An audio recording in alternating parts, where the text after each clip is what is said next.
My name is Will Cord and I'm the host of Ready, Set, Renovate. Our podcast is produced in the upstate of South Carolina where I happen to live and our business, Daniel Builders, is located.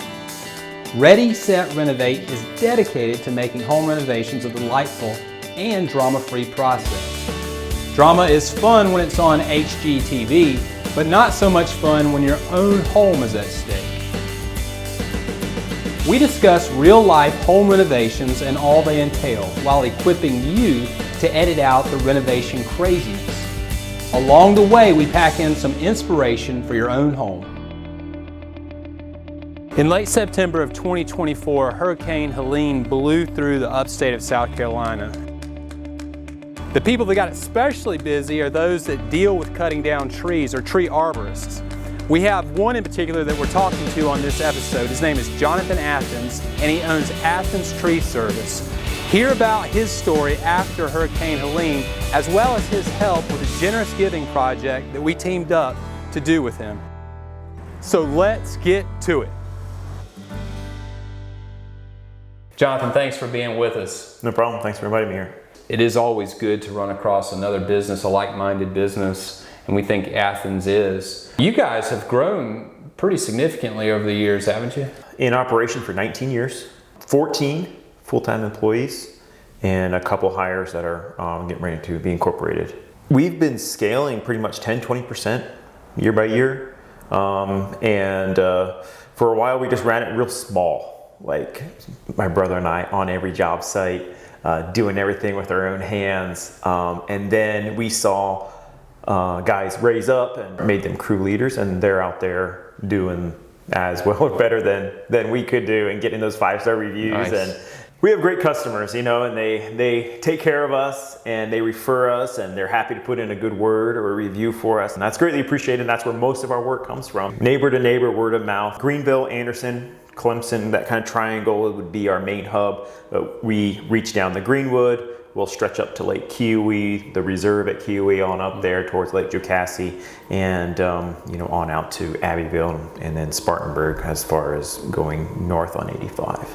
Well, you were telling me that you're putting a lot of emphasis on safety, and when it comes to bringing in new people, getting them indoctrinated into the safety policies that you guys have in place. Tree work it's high liability, it's dangerous. Oh, yeah. Not only for the crews and the personnel, but bystanders or the client's property. We're dealing with unstable trees, and we're dealing with houses that have walls that are ready to fall, roofs that are getting ready to cave in, and we have to get out there and get the trees off without creating more damage. And you don't want to see people get hurt, you don't see things happen, so anyone can cut a tree down, but can you do it safely? Yeah. That's the name of the game, and we want to try to drill into everybody that's going out in the field. If you're a weekend warrior and you're out there with a chainsaw, is there any quick tips or counsel you can give as far as safety goes? Make sure that there's room for it to land without hitting anything.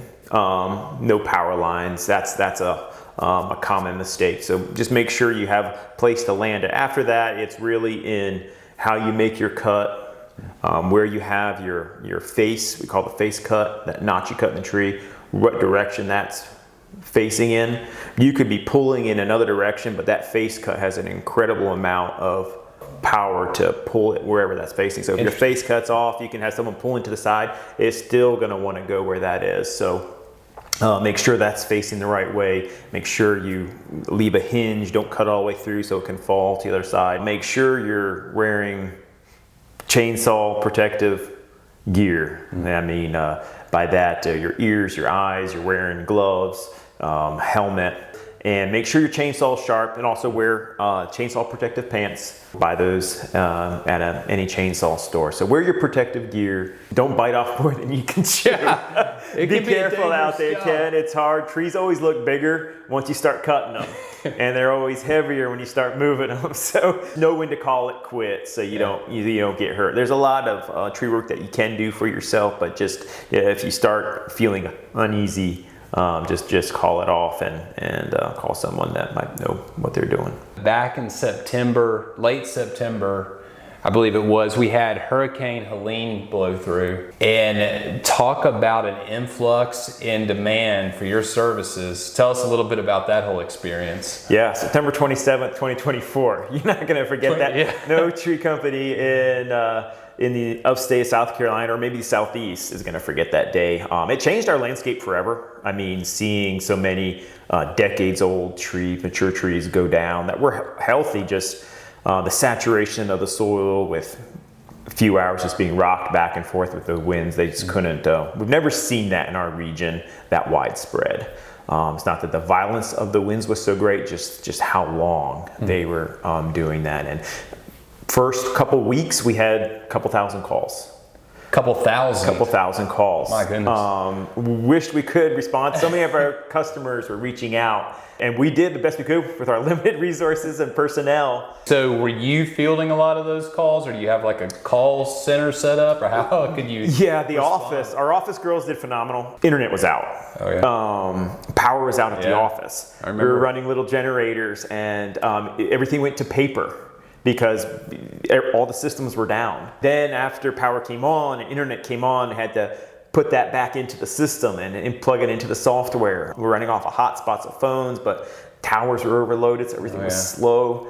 I jumped in the field. I was in the field nonstop, and we were just out there 7 days a week from sunrise to sunset. How long did it take to settle down to work through all that? We're still cleaning up Helene damage. Are you serious? Yeah. Mostly backyard stuff, eyesore stuff, but I expect it'll be another year. We'll still see down trees, uprooted trees, the backup lots that we're cleaning up. Wow. So, it changed our landscape forever. It's sad. We gonna have to start planting trees over the next couple of years to make up for some of the losses. Oh yeah. But it was crazy storm. It really was.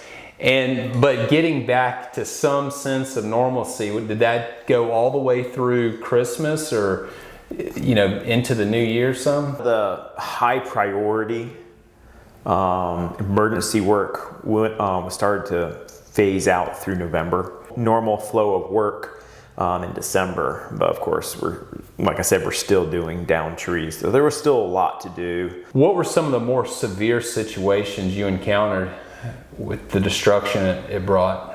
When Hurricane Helene happened, we were able to clear roads for first responders, clear roads for cars that were trapped, and that first day we were just clearing roads so we can get to the houses that had the issues. When we were clearing roads, all the neighbors coming out with their chainsaws, and we're all kind of working in unison, and a lot of great people who hardworking and know what they're doing are out there using their chainsaws, and I was about to recruit everybody out there. You guys were big time heroes, having the chainsaws and the experience that you have and the equipment coming in. One of the guys was saying like, "Dad, this is the only time we're heroes." He was one of the crew members. He was so happy. He's like, "This is the only time where I ever get to be a hero." When everything else is down and people are like waving at you, "Thank you for all you're doing." Yeah. So it's good to see them respond to that out there and get a little extra appreciation in the community. That was awesome to see how much it meant to some of those guys. Well, one project we got to team up on was what we call a generous giving project. And that was where a local resident, an Anderson resident, had a tree fall on her house and didn't have the means to get it off. And we reached out to you guys, and y'all jumped right in on that. I really appreciate that. Tell us a little bit about that experience from your vantage point. To team up with you guys was awesome, with your reputation and how you guys handled that and brought us in. Those are always fun when you can just give back to the community, when it's not about business and money, but you can just go there and help somebody out where there's a need. It's awesome to see that. Make a difference in the community. Oh, yeah. Put a smile on someone's face, take a burden literally off their mind and house. Literally, a massive burden. Yeah. Right? And so I think that's what it's all about. We're neighbors, we're community. Yeah. And we all share this region, and it was hurt by the hurricane, but to team up with other great companies and do that is awesome. Yeah, very big positive, a big blessing that came out of all that hardship that Helene brought.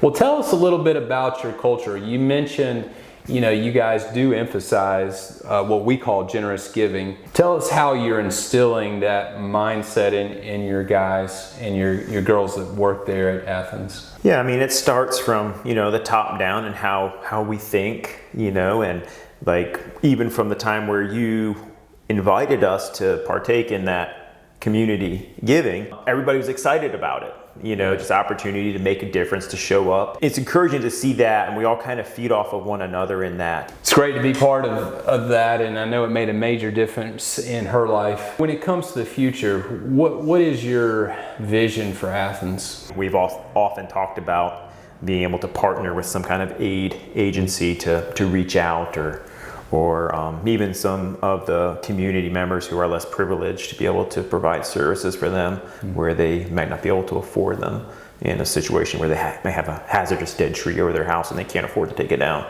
So we've often kicked that around, and we'd like to somehow implement that going forward. We look forward to continue to provide great tree care to the upstate of South Carolina. Jonathan, if somebody's interested in hiring you, how do they go about getting to you? The best way is to look us up online. Our website is athenstree.com, and there you'll find our emails, you'll find quote forms to fill out, request forms, or our phone number if you prefer to call by phone. And girls in the office, Sharon and Liz, will be taking care of you very well.